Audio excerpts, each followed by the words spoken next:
All rise. Veuillez vous lever.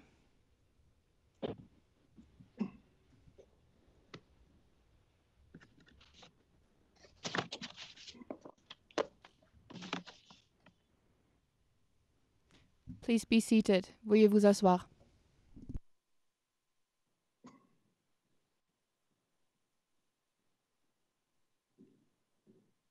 I trust that the connection is established now and we can continue then. J'imagine donc que la connexion est maintenant établie et que nous pouvons poursuivre. Bonjour, Monsieur le Président. Bonjour et bon après-midi. C'est vrai que la connexion est en ordre et donc nous pouvons poursuivre avec Maître Fall.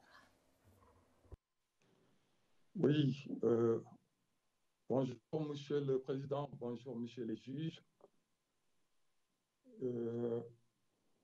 Mes collègues m'ont chargé de vous entretenir de la victimisation de la diaspora dans cette affaire. Si nous mettons de côté l'acception historique de cette notion de diaspora, nous pouvons retenir que ce terme désigne de nos jours la dispersion d'une communauté à travers le monde, ou en tout cas la population ainsi dispersée. Dans cette cause qui nous réunit, il y a effectivement une diaspora. Puisque selon les informations les plus partagées, et on a cessé de le répéter depuis ce matin, une attaque systématique a été dirigée contre les populations musulmanes au cours des événements qui se sont déroulés en République centrafricaine. Les massacres qui s'en sont suivis ont été d'une violence telle que la situation a été parfois décrite comme pré-génocidaire et a entraîné un exode massif de civils vers les pays voisins. Des sources concordantes ont fait état de plus de 600 000 réfugiés qui constituent à ce jour ce que nous avons tantôt qualifié de diaspora. 600 000 est un chiffre effectivement énorme. Mais en revanche, dans les statistiques que nous détenons, seuls quelques centaines d'entre eux ont été autorisés à participer à la procédure. Face à ce constat et au risque peut-être de paraître anachronique, maintenant également compte des pas importants qui ont été réalisés depuis la conférence de Rome, en passant par celle de Kampala, je ne peux m'empêcher ici de revenir sur le cri de cœur que les organisations non gouvernementales avaient adressé aux décideurs en ces termes. Punir les criminels est certes une chose importante, mais ne suffit pas. Il n'y aura en effet pas de justice tant que la justice ne sera pas rendue aux victimes et à toutes les victimes.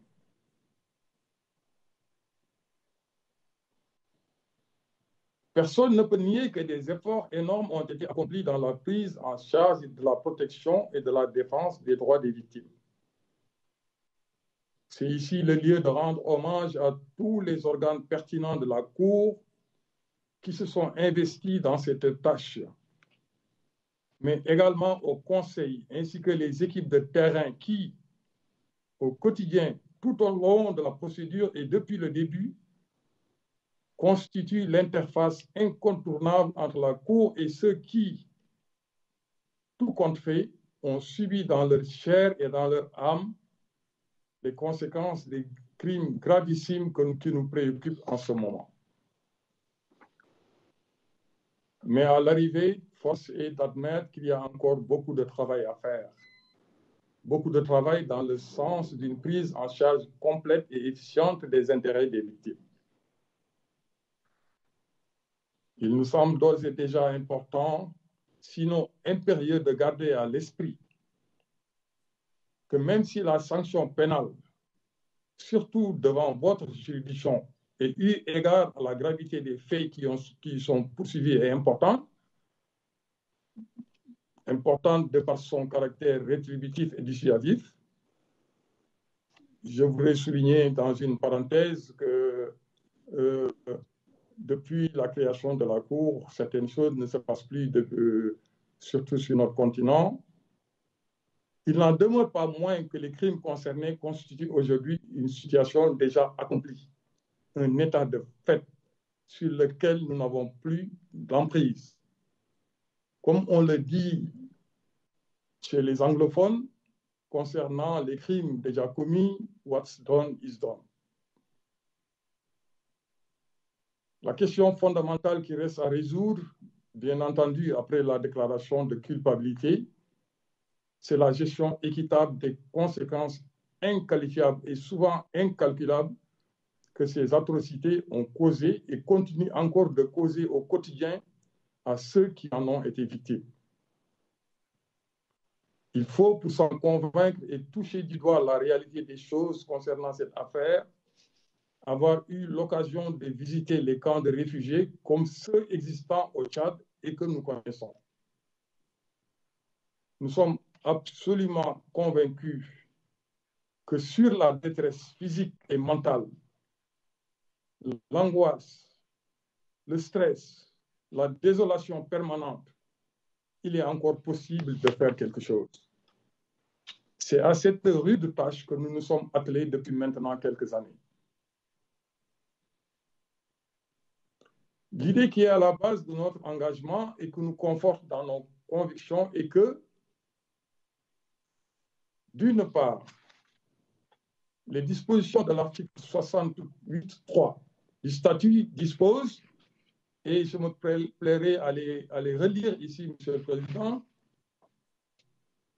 lorsque les intérêts personnels des victimes sont concernés, la Cour permet que leurs vues et préoccupations soient exposées et examinées à des stades de la procédure qu'elle estime appropriée et d'une manière qui n'est ni préjudiciable, ni contraire aux droits de la défense et aux exigences d'un procès équitable et impartial. Ces vues et préoccupations peuvent être exposées par les représentants légaux des victimes lorsque la Cour l'estime appropriée, conformément au règlement de procédure et de preuve. Fin de citation. Personnellement, je dois avouer que malgré le temps et la pratique, la lecture de ce texte constitue pour moi une sorte de puzzle en raison de sa complexité.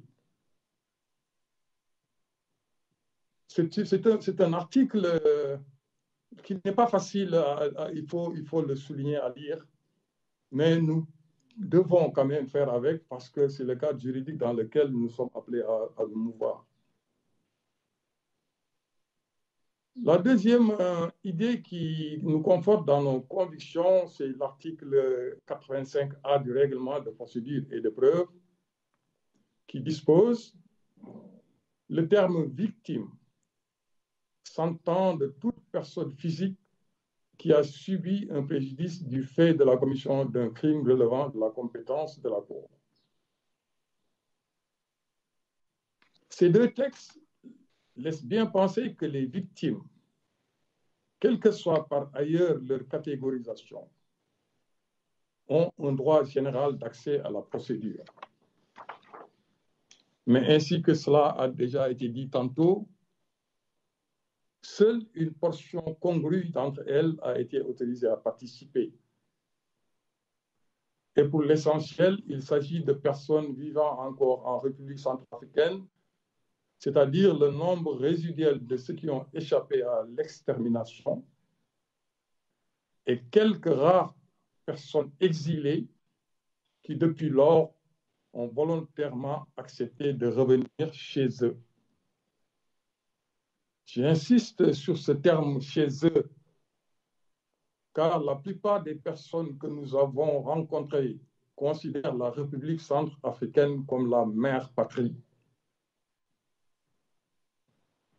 Sur les autres dizaines de milliers d'expatriés au Cameroun, en République démocratique du Congo, au Congo, au Tchad, au Sénégal et au Mali, j'en passe, seule une infime partie a été admise dans la procédure. Mais la question qui est légitime de se poser est de savoir, mais où sont alors passés ces dizaines de milliers de réfugiés rapatriés par convoi entier que les télévisions du monde nous ont montrés? On peut légitimement se poser cette question, car cela relève quelque peu du paradoxe. Il apparaît clairement que la plus grande partie de ceux qui ont souffert de ces atrocités par les vicissitudes et les méandres de la procédure judiciaire sont aujourd'hui absents du fait qu'ils sont considérés comme n'entrant pas dans le champ de l'affaire. Pour ainsi dire, leur sort a largement été tributaire des interprétations et compréhensions on ne peut plus variables et diversifiées en fonction des différents niveaux de prise de décision et de position. À côté de la défense et de l'accusation, partie entièrement prenante à la procédure et qui interviennent en toute liberté, les victimes ne sont considérées que comme participants, et d'ailleurs pas automatiquement, du fait qu'elles n'acquièrent cette qualité que dans une limite encadrée. En effet, par la généralité de ces termes, l'article 68.3 est en effet d'une particulière élasticité et il ouvre la porte à de larges boulevards d'interprétation et d'appréciation susceptibles d'introduire l'incertitude et l'inégalité dans le traitement des victimes. Et pourtant, Monsieur le Président, Messieurs les juges, la place fondamentale que les victimes occupent dans le système de la Cour est un des critères les plus sûrs, en tout cas les moins discutables de sa légitimité. La quintessence de votre institution, c'est-à-dire sa cause efficiente, que nous, les juristes, nous appelons la causa prima, c'est certes la lutte contre l'impunité, mais c'est surtout le caractère massif des victimes. Ce qui est certain concernant la diaspora, c'est qu'une chose est au moins sûre, leur état de victime tel que défini par l'article 85A du règlement de procédure et de preuve est intangible. En effet, parce qu'elles sont au moins victimes d'une déportation forcée. Ça relève de l'évidence. Et pourtant, on a un peu l'impression que jusqu'à présent, les discussions qui ont suivi les conférences de Rome et de Kampala, ainsi que les commentaires sur les différentes décisions rendues par les juridictions internationales relativement aux notions de victimes de la situation et victimes de l'affaire n'ont encore rien perdu de leur acuité. Cependant, nous pensons qu'il faut absolument se garder de la vision utilitaire de la notion de victime, c'est-à-dire victime réduite à des témoins utilisés par le bureau du procureur pour prouver ses affaires et la défense pour disculper ses clients. Il faut résolument s'engager dans une conception humanitaire de la notion de victime. C'est notre conviction profonde. Au cours des différentes missions que nous avons effectuées, nous nous sommes rendus compte à quel point la situation de ces victimes dans la procédure était inconfortable. Parce qu'après les affres des exactions subies en République centrafricaine, sont survenus en effet les affres de la complexité de la procédure. En ce qui nous concerne, nous, les conseils, à notre difficile épreuve d'affronter les victimes exclues de l'affaire, c'est surajouter celle de leur en expliquer les raisons juridiques. Souvent, toutefois, nous avons été complètement désarmés face aux questions pertinentes qui nous ont été posées. Comment, en effet, faire comprendre à quelqu'un qui du fait de la situation, a été spolié, brutalisé et parfois violé, qui se trouve aujourd'hui confiné depuis plusieurs années dans un camp de réfugiés, qu'il est exclu de la procédure. Il faut bien me croire, cela n'a pas été du tout facile. Il s'ajoute et que c'est sans compter avec la situation inextricable des victimes dont les demandes de participation, tachées d'insuffisance, d'erreur et d'incohérence ont été rejetées pour complément d'information. Est-il seulement possible d'attendre de la cohérence et de la mémoire de ces personnes qui, à tout point de vue, ont perdu l'essentiel de leur faculté, y compris leur raison? Ceux qui étaient dans notre équipe au Tchad peuvent vous le dire, Monsieur le Président. Nous avons effectivement rencontré des déficients mentaux, des personnes qui, quand elles étaient en République centrafricaine, jugeaient de toutes leurs facultés, mais qui, compte tenu des événements, sont devenus complètement fous, excusez-moi du terme. En dépit de tous les efforts consentis et de toutes les avancées, aussi bien textuelles que jurisprudentielles, il faut bien avouer que la place des victimes dans le procès continue décidément d'être problématique et à la limite énigmatique. Le mandat qui nous lie à la Cour, nous, les représentants légaux, est principalement axé sur la représentation des intérêts des victimes autorisées à participer. Mais si, en plus des textes déjà cités, nous nous référons à la décision de la Chambre par laquelle nous avons été désignés comme représentants légaux, nous pouvons raisonnablement croire que nous prenons potentiellement en charge toutes les victimes de ce qu'on a appelé les autres crimes et qui, au quotidien et au fil du temps et de la procédure, n'ont eu de cesse de nous solliciter pour nous faire part de leurs vues et préoccupations. En dépit de notre engagement et de l'appui inlassable de nos caisses managers et autres agents de terrain et intermédiaires, nous pouvons vous assurer qu'il reste encore beaucoup de travail à faire. Je pense particulièrement aux demandes de participation remplies par ces intermédiaires, dont plusieurs n'ont pas été acceptées ou ont été momentanément rejetées pour complément d'information ou rectification. La tâche a été et s'avère encore quasiment insurmontable. Avec ces personnes qui ont perdu tous les repères, nous avons vécu l'inimaginable. Mais par quels moyens rectifier quoi que ce soit dans de telles conditions? D'autant plus que les cartes de réfugiés qui sont leur seule pièce d'identité et les différents actes de notoriété ont été établis par des personnes qui ne parlent même pas leur langue et souvent sur la base de témoignages de proches qui eux-mêmes ne sont pas dans un meilleur état. Vous me permettrez, avant de terminer, Monsieur le Président, de dire un mot sur la structure et sur le fonctionnement de la représentation légale qui, tout compte fait, constitue la vitrine à travers laquelle votre juridiction perçoit les victimes. Dans ce cadre, nous avons en effet l'impression d'être en présence d'une représentation dans la représentation. Ce qui a été en effet retenu, c'est que chaque conseil extérieur soit présent à l'audience pendant 1 mois et à tour de rôle pour représenter toute l'équipe et au nom de toutes les victimes.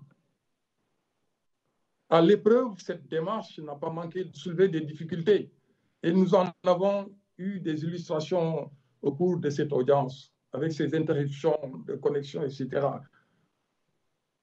Il est vrai qu'avant notre désignation, nous avions tous accepté de travailler au sein d'une même équipe en parfaite symbiose et en parfaite collaboration pour représenter toutes les victimes, nonobstant leur lieu de résidence. Mais les réalités du terrain aggravées par la crise sanitaire en cours, en dépit de tous les efforts, ont constitué un écueil difficilement franchissable. Le moyen virtuel, seul instrument à notre portée, a souvent fait défaut. Et comme je le disais tantôt, nous en avons eu des illustrations ce matin. Nous avons tout essayé, mais parfois ça ne marche pas. Je souhaiterais, pour conclure, Monsieur le Président, Messieurs les juges, dire ceci. La justice est assurément forte parce que c'est elle qui décerne mandat et condamne. Mais il faut toujours penser qu'elle ne règne pas seulement par cette force. Elle doit aussi et surtout être crédible, c'est-à-dire comprise et acceptée par ceux au nom de qui elle est rendue. Ce qui est certain et qu'il ne faut jamais perdre de vue, c'est que toutes les victimes, celles qui sont présentes dans cette procédure et toutes les autres, sont à l'affût et à l'écoute de tout ce qui va se faire et se dire ici. Il est par conséquent impérieux qu'à l'issue de ce procès, toutes ensemble, elles puissent dire « justice a été rendue ». C'est ce cri de cœur que nous avons entendu tout au long des missions que nous avons effectuées, qui, plus que tous les autres, constitue le point essentiel des vues et préoccupations des victimes que nous avons rencontrées. Je vous remercie infiniment de votre attention.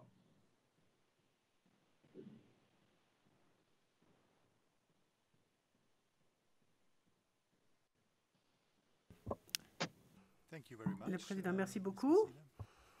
Madame Massida, Maître Massida. Madame Rami Samana va faire les remarques en clôture pour l'équipe. Merci. Monsieur le Président, Messieurs les juges, en tant que représentants légaux...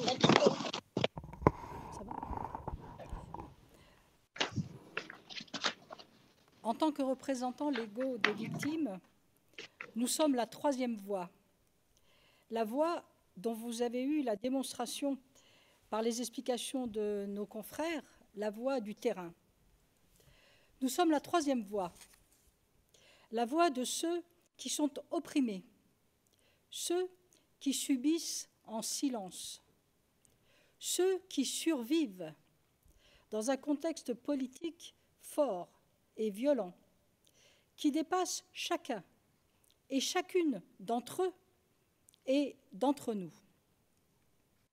Il faut que notre voix soit activement associée au processus de justice et qu'elle trouve dans ce procès qui va s'ouvrir sa place et son sens. Permettez-moi, Monsieur le Président et Messieurs les juges, d'ouvrir cette problématique de la défense des victimes et de poser la question essentielle. Quelle ambition de justice pour les victimes devant la Cour pénale internationale? L'on se souvient des propos du président Philippe Kirsch, responsable des négociations diplomatiques du statut de la Cour et premier président de celle-ci, à propos de la condition des victimes. Il disait une ambiguïté constructive. La situation des victimes devant la Cour reste un paradoxe, car à défaut d'être au centre de l'enquête et du jugement, elles sont placées dans une périphérie, dans la pénombre d'une relation surexposée, celle de l'accusation et celle de la défense autour des figures des accusés. Pour souligner cette place désavantageuse, l'expression de victimisation secondaire est utilisée. Je vous renvoie à ce propos à l'allocution de notre confrère Yarefal, qui a expliqué le parcours du combattant que représente pour les victimes le fait de participer à la procédure, le remplissage des formulaires, les difficultés matérielles, psychologiques de tous ordres et les obstacles à franchir pour arriver à ce simple stade du dépôt de la demande de participation. Vous aurez aussi entendu les descriptions de Maître Dangabo Moussa concernant les victimes de la RCA vivant dans les enclaves, tremblant pour leur sécurité.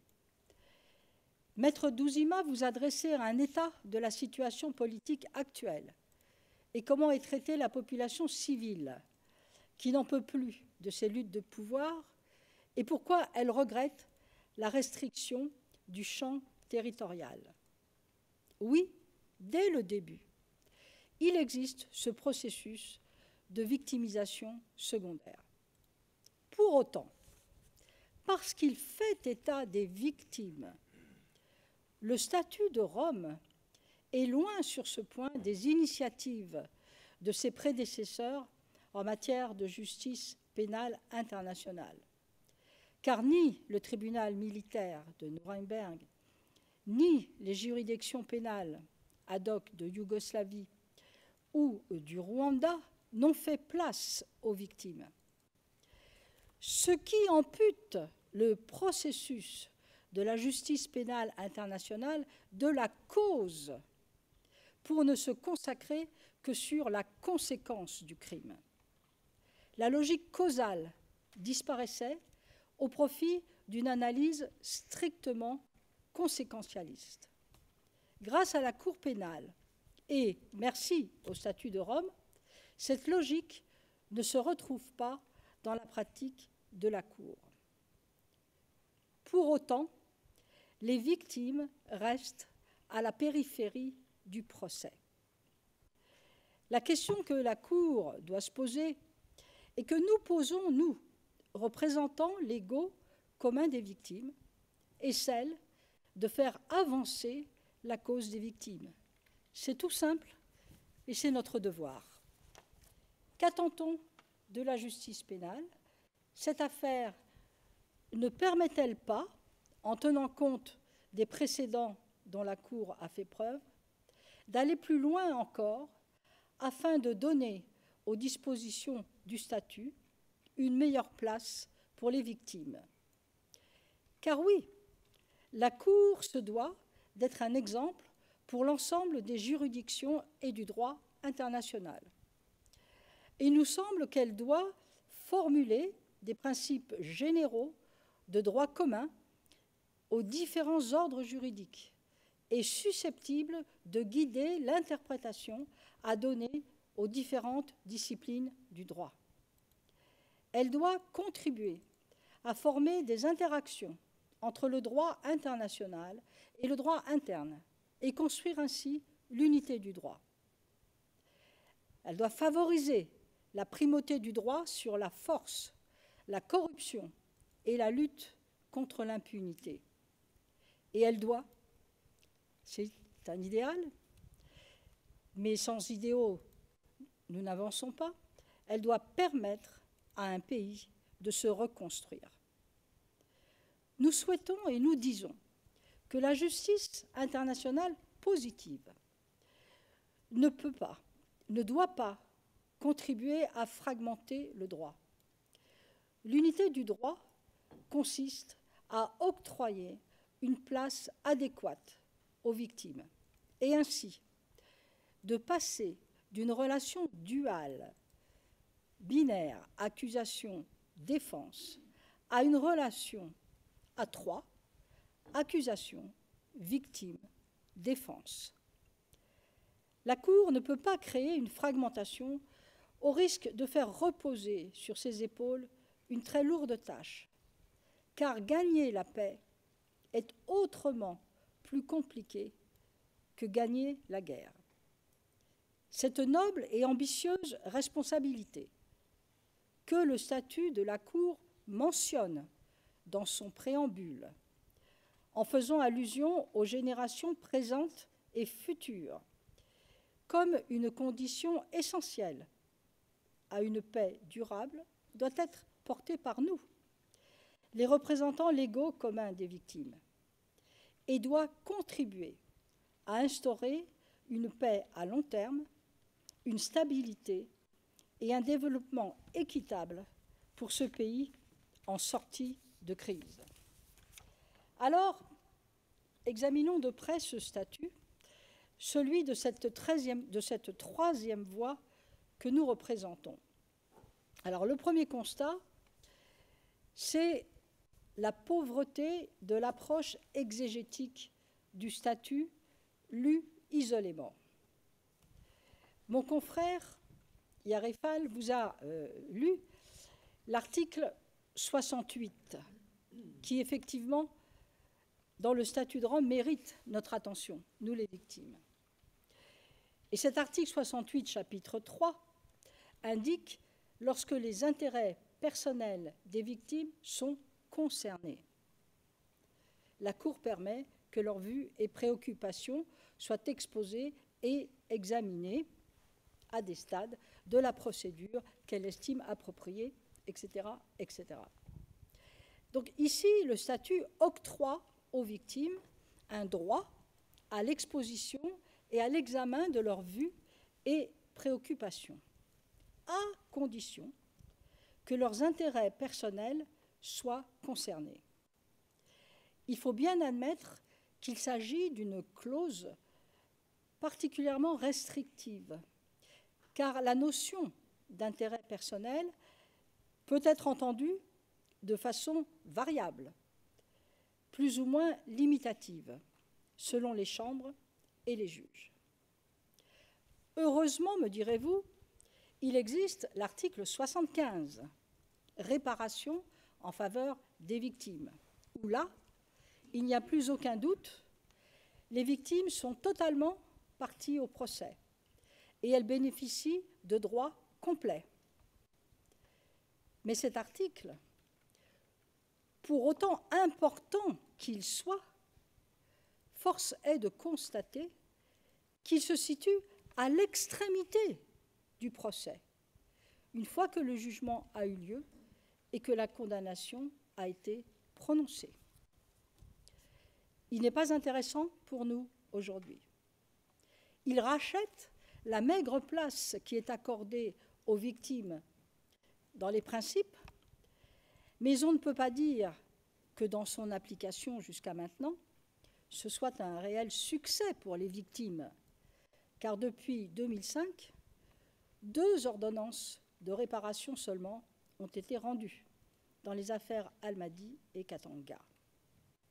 Alors me direz-vous, que faut-il faire? Déjà, première proposition, ne pas s'en tenir à cette lecture exégétique du statut. Ce statut devrait être interprété à la lumière du droit international, c'est-à-dire une approche, sur le fondement d'une approche téléologique.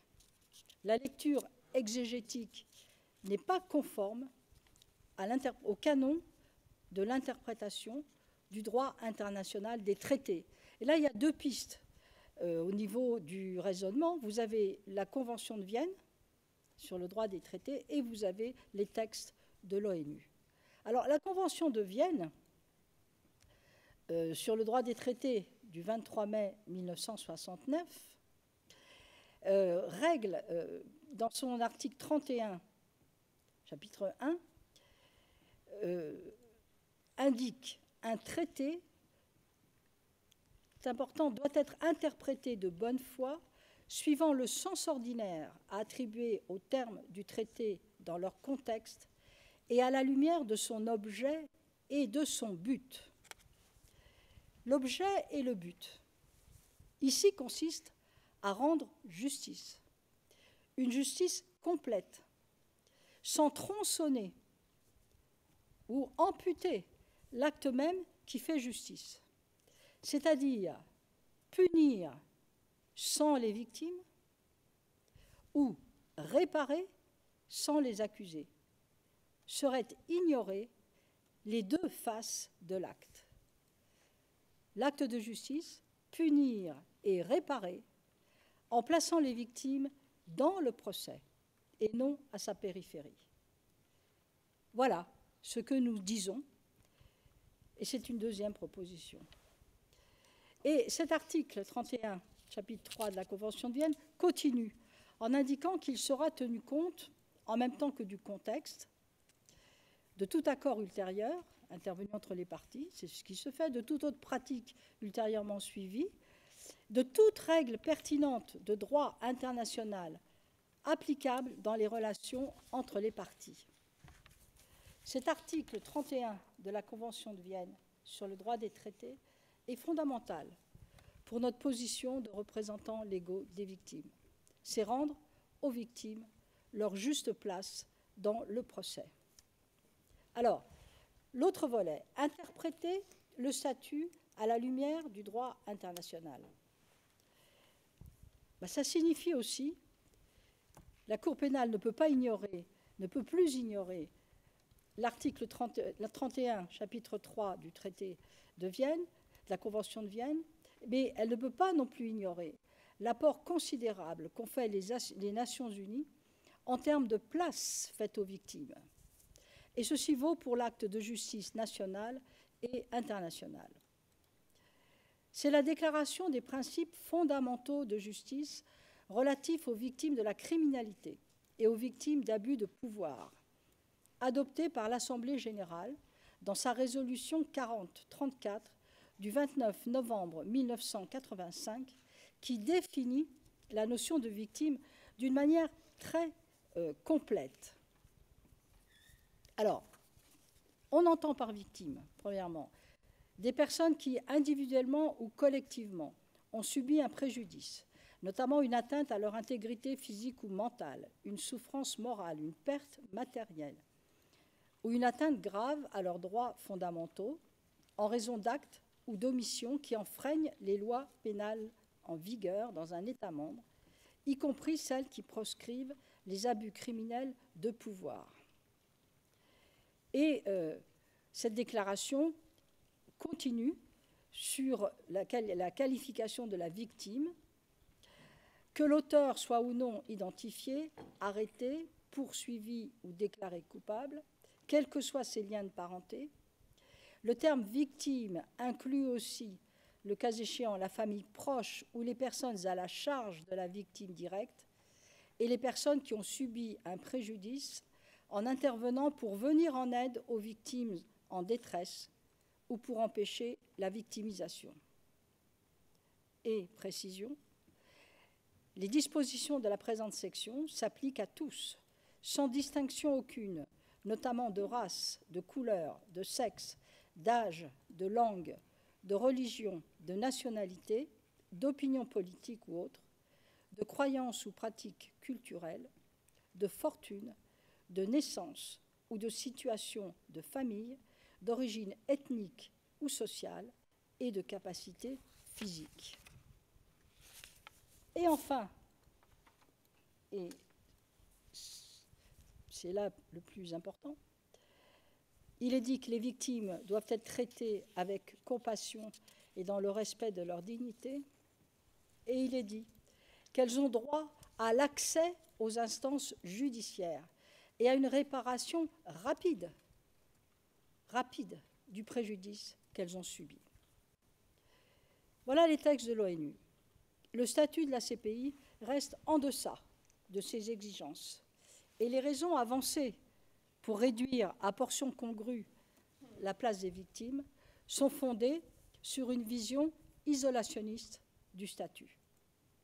Cette position pro-victis, qui prend en compte l'intégralité du droit international et notre époque actuelle, est partagée par le rapport de l'experte indépendante Diane Orant-Licher, chargée de mettre à jour l'ensemble des principes pour la lutte contre l'impunité.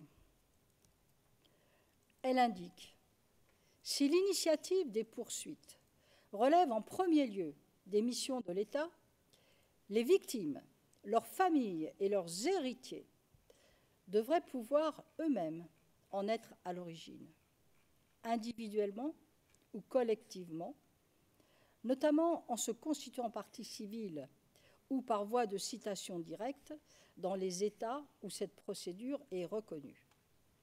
Les États devraient garantir une qualité pour agir générale à toute partie lésée et à toute personne ou organisation non gouvernementale y ayant un intérêt légitime. Lorsque l'État n'est pas capable de fournir cet accès au droit, la Cour devrait pouvoir prendre le relais. D'où évidemment la nécessité de renforcer la place des victimes dans le procès international. Permettez-moi, à l'occasion de cette audience d'ouverture, d'évoquer quelques pistes de réflexion. Vous partagerez peut-être l'impression selon laquelle la pratique de la Cour envers les victimes et leur statut est à la fois impressionnante, mais aussi parcellisée. Alors, il y a d'une chambre à l'autre des différences. Il y a des crispations. Quelles sont les raisons? La question que je me suis posée, c'est quelles sont les raisons pour lesquelles la procédure pénale internationale pose les victimes dans un coin du procès? Alors, je voudrais ici présenter deux explications qui ont à mes yeux une importance particulière. Premièrement, les victimes représentent le terrain, la souffrance, les exactions, et leur vue à l'audience complexifie terriblement le rapport de force psychologique qui est en place devant la Cour. Deuxièmement, et c'est lié, les victimes mettent en jeu la relation duale entre l'accusation et la défense. Alors comment, parce que c'est le but, associer les victimes à l'acte de la vérité judiciaire? La procédure devant la Cour se fonde sur l'absence de doute raisonnable, ce qui peut conduire à des paradoxes légaux. Souvenons-nous de l'obiter dictum de la Cour. Dans le jugement d'acquittement du 18 décembre 2012, Mathieu Dujolo, déclarer qu'un accusé n'est pas coupable ne veut pas nécessairement dire que la Chambre constate son innocence. Une telle décision démontre simplement que les preuves présentées au soutien de la culpabilité ne lui ont pas permis de se forger une conviction au-delà de tout doute raisonnable.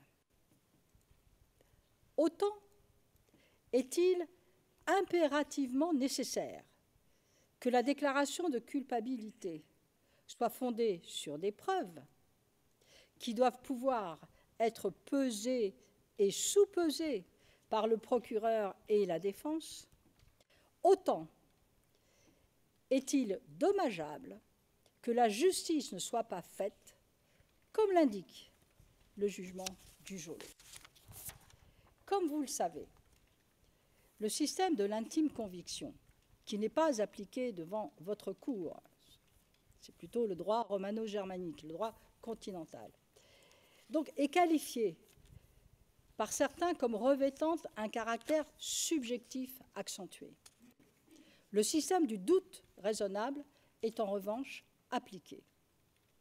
En associant les victimes à l'acte de vérité judiciaire, il s'agirait de leur permettre de contribuer à la construction d'une vérité au-delà de tout doute raisonnable, qui acquitte ou qui condamne. Il ne peut plus être admis, selon nous, que sous l'apparence d'une recherche impartiale, fondée sur une égalité formelle des armes, la vérité échappe aux mailles du filet et que l'imputation de la responsabilité ne puisse pas être établie. L'apport des victimes serait soumis à contre-expertise du procureur et de la défense, Mais les victimes sont présentes sur le terrain. Elles vivent les événements, les crimes poursuivis. Pourquoi veut-on les laisser à la périphérie? Notre parole ne se confond pas avec celle du procureur. Elle est autonome, informative et causale. Comprendre les raisons d'une telle barbarie, expliquer. Nous souhaitons envisager, toujours dans ce cadre de prospective, l'hypothèse d'un statut consolidé, non pas inconditionnel, mais sous le contrôle du juge. Nous souhaitons donner aux représentants légaux que nous sommes un double rôle, avocats des victimes, mais également leur médiateur, avec le juge, avec le procureur et la défense.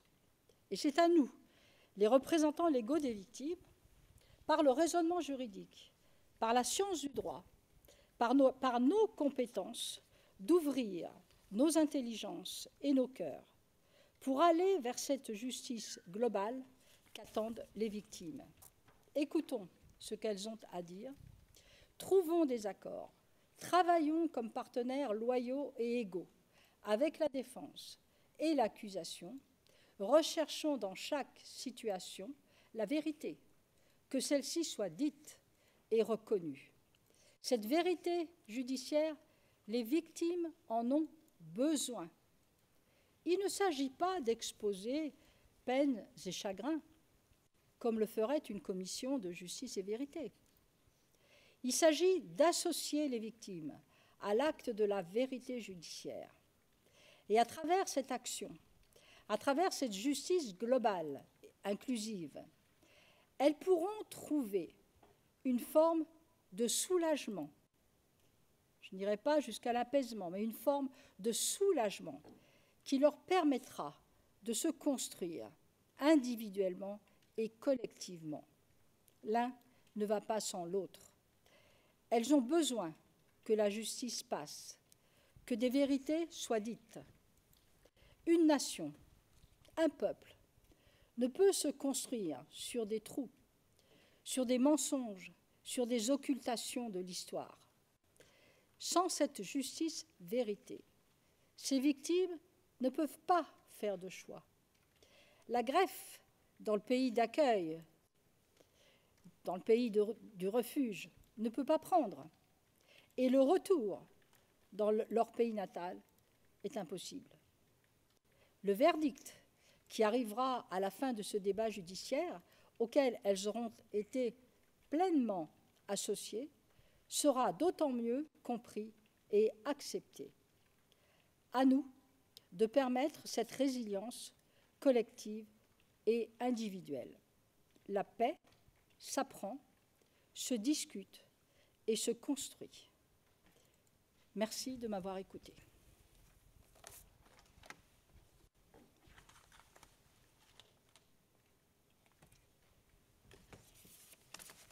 Thank you. I think Ms. Masida, this concludes Merci beaucoup, the presentation by Madame Masida. J'imagine que nous sommes arrivés au bout des présentations par les représentants des deux équipes, en effet. Oui, en effet, Monsieur le Président. Très bien. Nous avons terminé notre audience aujourd'hui. La défense de M. Nguy Sona nous a confirmé qu'il reprendrait demain à 9h30.